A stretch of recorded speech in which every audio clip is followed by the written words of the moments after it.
Der Karate-Podcast. Shunkukai. Im Gespräch Björn Rudolf und Erik Röhrig.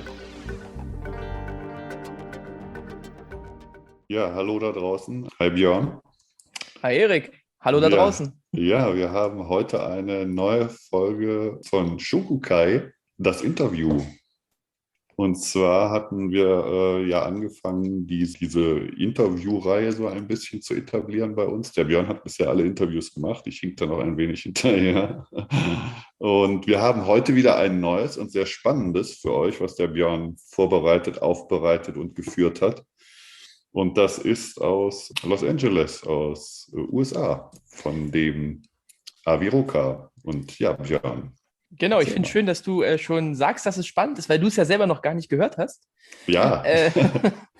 Aber ich glaube, allein wenn man jetzt unseren Podcast verfolgt und vor allem, glaube ich, das Reden von mir, dann weiß man schon, dass das, glaube ich, für mich der ist, den ich wirklich am liebsten vors Mikrofon kriegen wollte, natürlich, Avi Rokah. Dafür ist es tatsächlich ein bisschen kurz geworden, aber er meinte danach, naja, auch wenn wir uns jetzt nicht physisch sehen, können wir das ja auch gerne mal über Zoom machen, sodass ich auch mir erhoffe, vielleicht sogar irgendwann nochmal ein zweites, vielleicht sogar ein drittes Interview mit ihm mal zu machen, obwohl ich dann hier in Deutschland hocke und er in the Sunshine State. Ja, ich fand es total spannend. Also ich habe ja nun, kenne Avi ja auch jetzt ein paar Jahre und habe schon viele Storys von ihm gehört. Und wagte mir jetzt gar nicht großartig irgendwelche besonderen Storys aus ihm herauszulocken und bin dann deswegen erstmal bei den üblichen Fragen geblieben, die ich im Prinzip immer stelle. Und auch das finde ich schon wieder absolut interessant. Also ich kann nur jedem empfehlen, da jetzt da mal reinzuhören. Das wird bestimmt passieren. Logisch. Na gut, dann wünsche ich euch viel Spaß und ich bin natürlich selber auch gespannt, was Neues bei rumkommt. Bestimmt jede Menge. Und dann Vollgas. Okay, viel Spaß. Ja, tschüss. Okay. Hello, and today I'm in Pico Boulevard at the training center of Avi Rokah, and everybody who knows the podcast would know that it's the biggest pleasure for me to make an interview today with Sensei Avi Rokah. And most of us know him. I don't have to introduce him, I hope. And so, thank you that you make this interview with me, Sensei. I'm happy to be. So, normally I'm asking how you get started with karate. I think you started in Israel with karate? Yeah, I started as a kid. I had no idea what it was about. I mean, I read some books. There was very little knowledge at the time in Israel.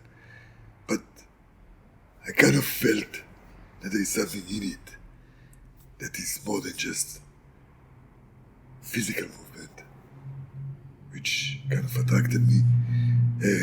But I also felt that even before I learned, I felt that there is some skill level that you can't find in other sports. I played a lot of sport and athletics, but I was really attracted to karate that is mental and physical together. And then you decided to go to the States to train with Sensei Nishiyama, right? Yeah, so when I was kind of 15 years old, I was training a lot, every day. And people who knew a little bit told me that if I'm that serious, I have to go to Sensei Nishiyama. That he's the best technically. They didn't know him, they just heard. So that became my dream. And then when did you came to do this? So I always planned, since I was in high school, I planned to come to Sensei Hidetaka. And that was 3 days after the military. So I like 2 months before I finished the military, I already bought a ticket. And you decided to stay forever in the US, or? No, I wasn't sure that Sensei Hidetaka is here in LA. So they told me he's supposed to be in LA, but nobody knew. So I thought, okay, if he's not in LA, I'll go to Japan. Okay. So and I planned to stay for 6 months. That was the plan. That's what I told my mom. Because otherwise she wouldn't let me go. But then I came to the airport, there was no Google and stuff. I looked at the yellow pages and I saw American Karate Federation. So from the airport I went to the American Karate Federation office. And I knock on the door. All men open the door. And I told him I come from Israel. I want to train with Sensei Hidetaka. Do you know where I can find him? So then I go to the next office and ask the secretary. So I went. There was a secretary there. She told me, yeah, that's Nishiyama. Because he didn't look at all like Nishiyama. I imagined Nishiyama like a mighty. There's a small old man. And then there was like, it just happened to be Friday, just 10 minutes before 12. So he told me, okay, I'm going to the dojo. You want to come? So I was sitting in the back of his car, going to the dojo. Wow. Yes. And then we went to the dojo, and I was training, and he wasn't teaching actually. He was Yabe was teaching, and I was looking from the. He was looking from the outside, and I thought that I was really good. I train every day, so I was showing off. But then after class, he told me, "Put the white belt on, step by step." Yeah. So took off the black belt, put the white belt, but I was happy. And of course, I think you know so lots of things about Nishiyama and stuff. But maybe before we do, you were already talking about the secretary, and Yeah. I think we are talking about Aiko San. Oh yeah. And maybe because a lot of people know Nishiyama, Oh, but yeah. maybe you can say some words about Aiko San. Yeah. First, if I think who's my teacher, I think, of course, Sensei Hidetaka was mainly because I trained with him all this 27 years. And he was my main teacher, but I can say that she was as much of my teacher as he was, but in a different way. She was a very intuitive and wise. And she could see things that even he could not. She could see the in-betweens. Like, she taught me all the subtle things that he could not, really. He could say, he was very logical, very deep and philosophical too, but very pragmatic. And everything was a clear system. And she could see the subtle things that you cannot see with the eye. Right? And she could see what he's doing that he doesn't know that he's doing. And she could teach me those things. She found ways to express things that, because he was a person of few words. You have to look at it, you have to understand it. Together you pick up, and of course, it's very deep teaching. But she could even correct him, like, she told me, don't just listen to him. You gotta sit inside him and steal it from him. Certain things he wouldn't tell you, you have to take it. And like some nights we'll find ourselves in his office and he'll tell me something. She said, no. That's not right. You say it, but you do it a little different. And she'll argue with him. I'll be in the middle. She'll say, do it like that. He said, do it like that. I didn't want to take sides.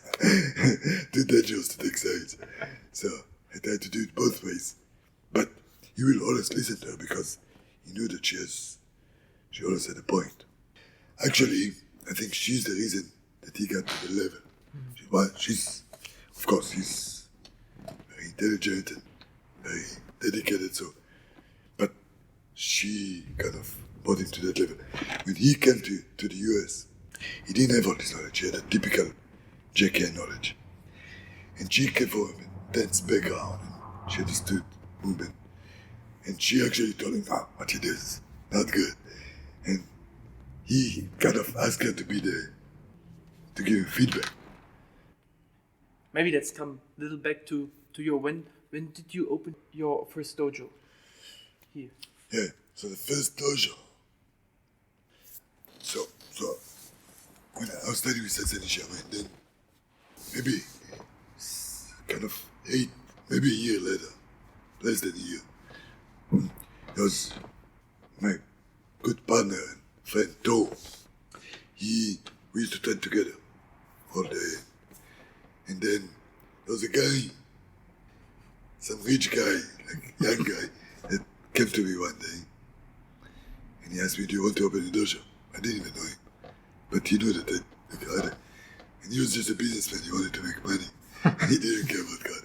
But he wanted to open a dojo. So, Traum and I started teaching together. The dojo, kind of small dojo. We taught in the first floor and we were sleeping on the top of the dojo. Yeah.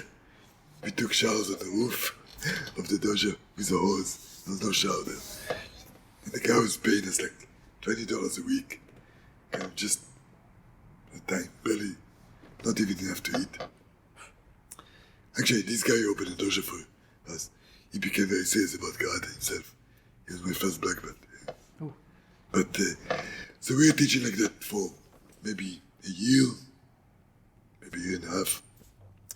And then the guy, he didn't think he'd make enough money for the dojo, so he closed the dojo. And so I went on my own. I went to some dance studio, and all the students came with me. So for 2 hours a day I was teaching at the dance studio. And at the same time with Nishiyama, I kind of scheduled my teaching between Nishiyama classes. And I was also teaching in schools, elementary schools. I kind of took the bike between schools. So it was long days, like it was probably 12 hours a day of karate. 6 hours of Nishiyama, 6 hours of teaching. Great. Well, yeah. Usually asking the question because of what kind of point have championships in our karate society. Maybe I think there's a sport karate where championship is the goal of everything, and some people say we don't even do any championship because it makes the tradition down. So maybe what is your opinion about championships? Well, it's kind of conflicting a little bit. Because the problem is competition, it changed the way you fight, rules, so you changed. So Sensei Hidetaka was wise about it. He created rules that reflect Budo karate as much as possible. But the truth is that it's never perfect. We can try to improve it. And yes, competition is a little in conflict with karate, with the spirit of karate, but also at the same time very important. The goal is not to win competition, we call it GI. Testing each other for future development. If you can look at it like that, then it's good. You know, under pressure, you have one chance to win or lose. Like in a dojo, you can catch the other side, he catch you, it's good training, but you're not on the head. We have a saying, one chance win or lose. But competition kind of brings it out, you know. You have to make stable emotions, you have to learn to deal with the pressure. And it's also like a magnifying glass. You know, you learn a lot from competition. Kind of you can go back after and see what you need to work on. But if you make it the main thing, the goal is to win. I think it's not the spirit of Tanjaga. But if you understand it's a tool, then it's good. And if you can keep the rules according to Budo karate, the way Sensei Hidetaka was trying it out, then it's good. But of course, it's not easy to make all the judges in line and the athletes. Okay, so Avi, I know your time is really limited, so that's why in the end of the interview, I always try to have some short questions. So with short answers. For example, so what do you prefer, kata or kumite? Ooh, so when I came to Nishiyama, I like both. But I had questions when I came to Nishiyama. I'm not doing kumite the way I do the kata. So yeah, I was always wanting for the kumite because I liked it. You know why you do it, you know when you do it. And kumite, kata, sometimes you don't. But the more I train, the more I appreciate kata. And of course, Sensei Hidetaka explained to us, kata is how the principle of God are transmitted through the generations. If you write it in a book, it can be interpreted in many different ways, but when it kata combined with oral transmission, of course you need oral, generation to generation, orally, teaching, and the kata together, then you can, it's an easy, and even then it can be misinterpreted, you know. Now, not to say that everybody have to do the same. Look, Nishiyama teaches the principles, not so we copy. We do the same kata, but everybody have their own ways a little bit, which, that's great. We should find your own style. But the kata should be, it's a symbol of principles. Right? It's through the kata, it's a vehicle for us to understand the underlying principle of movement, how to move effectively, and combat. It's all in the kata. It's all handed down to us. And if you throw this away, you have to rediscover it every generation from zero. So we have to, you know, we don't get stuck in what those principles. We can evolve and develop, but those principles don't change. They're like axioms. Mm-hmm. Right? That's why it's so great that it handed to us. It's a shortcut for us. The language give us, make us training deliberate. So that's why kata is so important. But you have to understand that, yes, we don't fight like kata on the outside, but we fight exactly like kata as far as the principles behind.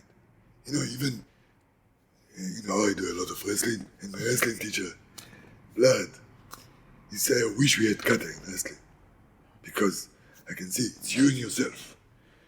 You can easily kind of learn to control your own self. And, you know, they're just those concepts, and then breathe out and make it flexible in application.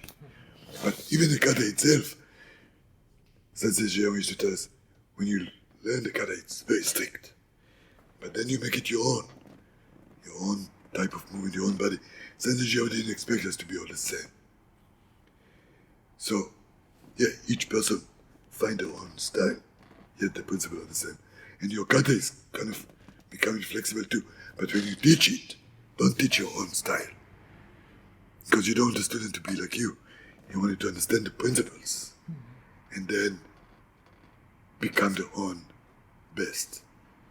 And by adjusting those principles, being strict first, they can find their own karate.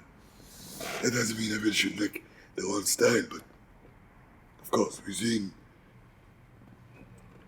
Shotokan karate, I have my own way, and you have your own way, but we follow the same. And that's what Sensei Hidetaka really wanted. Sometimes when people follow too much the outside form, they all look like copies. And that's a problem, because they cannot adapt to necessities, to circumstances. Do you have a favorite kata for your own? I like all the katas, but yes, I like Soshi, Koshishosho, Teki-san, I like Hangets. I mean, I like all of the katas. I try to train all of them, but focus on a few.